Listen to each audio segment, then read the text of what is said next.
नमस्कार दोस्तों, पिछले 72 घंटे से बाड़मेर जिले में नहीं पूरे राजस्थान में चर्चित चेहरा शंकर देवासी, जो कि इस वक्त पहला इंटरव्यू करने के लिए हमारे साथ मौजूद है। उनसे हम बातचीत करते हैं, किस तरीके से देखते हैं शंकर देवासी। पहले तो अपने बैकग्राउंड के बारे में बताइए, कहाँ से आप हैं, लोग ये जानना चाहते हैं आपके बारे में। क्या आपने इससे पहले भी कोई चुनाव जीता है, किस तरीके से देखते हैं? मेरा नाम शंकर देवासी है।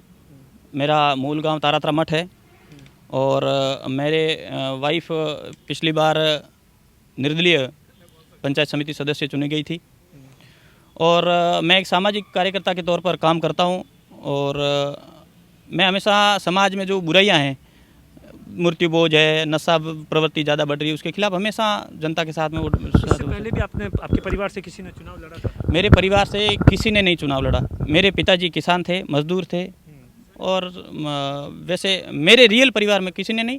मेरे भाइयों में जो राजनीति में जरूर थे। पंचायत समिति में किसने चुनाव लड़ा था? पंचायत समिति सदस्य में मेरी वाइफ। हाँ, तो उस वक्त क्या हुआ था और आज आपने जो घटनाक्रम बताया उसका क्या लिंक है? बात ये थी कि जो वैसे मैंने बाइट में बता दिया था, अभी वापस आपको पुनः बता रहा हूँ कि जो पंचायत समिति सदस्य पिछली बार चुनी गई थी मेरी वाइफ, तो उस समय निर्दलीय थे हम। तो निर्दलीय होने के नाते हमारे पास कांग्रेस वाले भी आए, बीजेपी वाले भी आए, लेकिन मैं कांग्रेस के विचारों से थोड़ा समर्थक नहीं था और भारतीय जनता पार्टी मुझे अच्छी लगती थी और भारतीय जनता पार्टी आज भी अच्छी लगती थी। मैं भारतीय जनता पार्टी के समर्थन में गया, लेकिन मैंने उनसे कुछ मांगे की, डिमांडें की। भाई मेरी मांगे ये थी कि 5 साल तक 5000 वोट उन्होंने मुझे जीता के भेजा है, वहाँ से उन्होंने मेरे को निर्विरोध और निर्दलीय चुना है, निर्विरोध चुना था मुझे।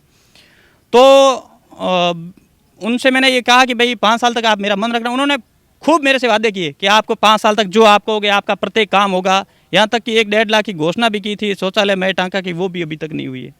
मतलब 1 रुपये का काम पंचायत समिति जो मुझे फंड के रूप में नहीं मिला जनता काम करने के लिए। जनता मुझे हमेशा ये कहती रहती कि आपने क्या किया 5 साल तक जनप्रतिनिधि। ये तो मैं मजबूत था, इधर उधर कहीं से सड़क लाया, कहीं से पाइप लाइन लाया, कहीं से हैंडपंप लाया, कहीं से ओपन वेल लाया। मैंने जनता का काम कराया, उनका मन जीता। और फिर जिला परिषद का चुनाव आपने बीजेपी के संबल पे लड़ा था। जी बिल्कुल। तो और उसके बाद में क्या हुआ जब जीते? उसके बाद में 5 बजे के बाद में क्या घटना?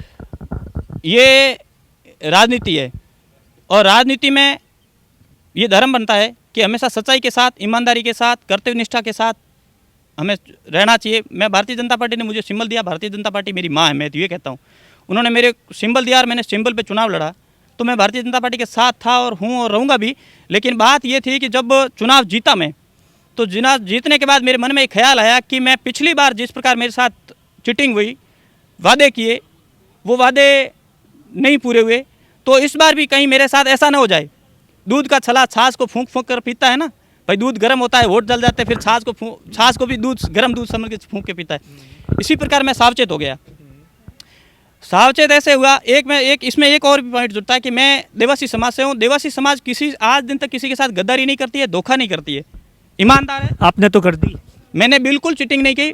धोखा वो होता है कि साथ में रह के मैं आपके साथ में रहूं और फिर आपसे छल करूं। जैसे ये पानी की बोतल, मान लो उदाहरण ले लो, पानी की बोतल में मैं आपको जहर मिला के दे देता हूं और मैं आपको कहता हूं इसमें जहर है, तो वो पियोगे तो आपकी गलती मेरी गलती। मैं आपको बता देता हूं इसमें जहर है, फिर आप पानी पीते हो, मान लो दिनेश जी, तो वो गलती आपकी है या मेरी? पहले ये बताओ किसकी गलती है? ठीक है। उसके बाद मैंने भारतीय जनता पार्टी के सभी पदाधिकारियों को बताया, जो उम्मीदवार होने वाले संभावित उम्मीदवार थे, उन सबको बताया, देखो मेरी ये मांगे आपको पूरी करनी पड़ेगी। 17 ग्राम पंचायत है, जितना फंड आपके आता है 37 में जितना आवंटित होता है हर साल, उतना मुझे मिलना चाहिए। ऐसा नहीं हो कि आप मेरे साथ कुठाराघात करो। तो उन्होंने कहा कि भाई और दूसरी मांग क्या थी? दूसरी मुझे उप जिला प्रमुख बनाने की थी। अच्छा। तो उन्होंने वो भी ठुकराया कि भाई उप जिला प्रमुख तो आपको नहीं बना सकते।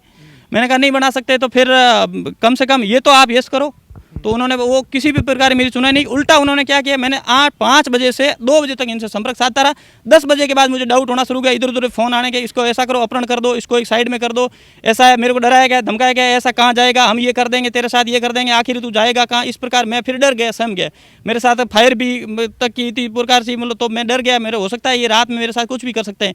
मैं डरा सहमा, फिर मैंने हरी जी से और मेवाराम जी की शरण ली। मैंने उनको और हरी जी और मेवाराम जी से भाई आप पूछ लेना, मैंने उनसे कमिटमेंट किया कि आप मेरे को किसी दबाव में नहीं रखोगे। मैं डरता हुआ आया हूँ, सामने आने वाले व्यक्ति को सांप भी नहीं काटते कहावत है। तो मैंने कहा मैं डरा हुआ आपके पास आया हूँ, आप मुझे बंधन में मत रखना कि आप हमारे को वोट दो। मेरा मन हुआ वहाँ वोट दूंगा, जहाँ वोट एक बंद कमरे में दिया जाता है, किसी की दिखावटी में नहीं दिया जाता है। मैंने उनसे निवेदन किया, मैं बंद कमरे में वोट होता है, मैं मेरे मन से वोट दूंगा, जिसको भी भारतीय जनता पार्टी को भी दे सकता हूँ, आपको भी दे सकता हूँ। मैंने ऐसा कहा था, मैंने ये नहीं कहा आपको दूंगा, लेकिन मैं किसी को भी वोट दे सकता हूँ, मेरा मन होगा। लेकिन मैं डरा हुआ आया हूँ, मुझे मेरे साथ ये कुछ भी कर सकता है, क्योंकि इनकी सरकार थी। तो मैंने कहा भाई इनकी सरकार होते हुए मैंने डरते हुए मेरे को सुरक्षा दीजिए। पैसों को लेकर कितनी बातचीत हुई थी? बिल्कुल कोई बात पैसों को लेकर 1 रुपये की भी बातचीत नहीं हुई। आपकी फोन रिकॉर्डिंग है बीजेपी के पास में, बीजेपी ये दावा कर रही है। बीजेपी दावा कर रही है, तो मैंने उनसे केवल देखो, राजनीति में ये बात एक खुले मन से नहीं करनी चाहिए, लेकिन अंदरूनी की जो बातें होती है ना, जो भी जनप्रतिनिधि चुनता है, आज दिन तक का रिकॉर्ड है, जो भी प्रधान चुना जाता है या जिला प्रमुख चुना जाता है, तो वो जो सदस्य उनके पक्ष में होते हैं ना, उनके जो खर्चा लगता है 1.5 लाख से ज़्यादा अपन खर्चा कर ही नहीं सकते। जो 1.5 लाख के भीतर जितना खर्चा होता है वो एक आपसी बात होती है। ये बात की थी कि भाई जितना खर्चा हुआ है इतना पैसा मुझे चाहिए, ऐसा? भाई हाँ, मैंने कहा जो भाई ये मैंने जरूर कहा था, लेकिन ये मैंने ये कहा कि जितना खर्चा लगा उस वो आप थोड़ा करवा देना। मैं भी थोड़ा गरीब परिवार से हूँ, इतना मैं साधन संपन्न नहीं हूँ, मतलब थोड़ा इस हिसाब से। आदूराम जी और बाकी वाले बोले 50 लाख लिए आपने कांग्रेस से, बिल्कुल नहीं लिए। क्या सच्चाई है इसमें? कुछ बिल्कुल सच्चाई है, बिल्कुल सच्चाई है। कुछ पैसा लिया या नहीं? 1 भी रुपया नहीं लिया, ये सच्चाई है, मैंने 1 रुपया भी नहीं लिया इनसे। अच्छा, उसके बाद आप कहाँ गए थे और किस तरीके से वोट कास्ट करने के लिए कल पहुंचे ऐसी स्थिति में जहां पर जैसे कोई आतंकवादी पहुंचता है उस तरीके से थे आप? उस तरीके से ऐसे आया कि सिक्योरिटी के हिसाब से मेरे को डर था, मेरे को डराया धमका था मेरे को कि आपके ऊपर फायर हो सकता है। तब मैं चुपचाप, मैंने एक बार तो मना कर दिया था, मैं वोट नहीं डालने चलूँगा। मैं इनकी शरण में था, मैंने कहा भाई मैं वोट डालने नहीं चलूँगा, क्योंकि मुझे धमकियाँ मिल रही, जैसे ही आएगा कि रास्ते में इसके फायर कर दो, इसको उड़ा दो, तो मैं डर के मारे मैंने कहा मैं वोट डालने नहीं जाऊँगा। तब मेवाराम जी ने कहा कि आप पूरी सिक्योरिटी के साथ ले जाएंगे, पुलिस की गाड़ी भी साथ में थी, और इनकी मेवाराम जी को कहा, मैंने कहा भाई आप मेरे साथ रहो। तो मुझे डर लगता है भाई, हो सकता है आज दुनिया का क्या भरोसा, कभी भी कुछ भी कर सकते हैं। तब मेवाराम जी की गाड़ी में गया और फिर उन्होंने बीच में मुझे ढक के लाया। मैं वहाँ जैसे उतरा उसके बाद में सोल हटा दी थी, लेकिन वो गाड़ी में किसी को रास्ते में पता नहीं चले कि भाई ये यूँ। अच्छा, अब क्या लग रहा है, किस तरीके से, मतलब लोग काफ़ी गुस्से हैं बीजेपी के कार्यकर्ता, बीजेपी में आप रहोगे या नहीं रहोगे, क्या देखते हैं? मैं भारतीय जनता पार्टी के वापस कहता हूँ, साथ में था, हूँ और रहूँगा। भारतीय जनता पार्टी निष्कासित करती है तो कोई बात नहीं, लेकिन मेरा मन हमेशा भारतीय जनता पार्टी के साथ रहेगा। हाँ, ये शंकर देवासी है जिनका साफ तौर पर कहना है कि कांग्रेस से उन्होंने कोई पैसे नहीं लिए हैं, बीजेपी के साथ में उन्होंने डिमांड रखी थी, क्योंकि पिछली दफ़ा भी उनकी पंचायत समिति में विकास नहीं हो पाया था, जो उनकी ग्राम पंचायत है जिस तरीके से। दिनेश बोहरा, बाड़मेर। मेरा एक और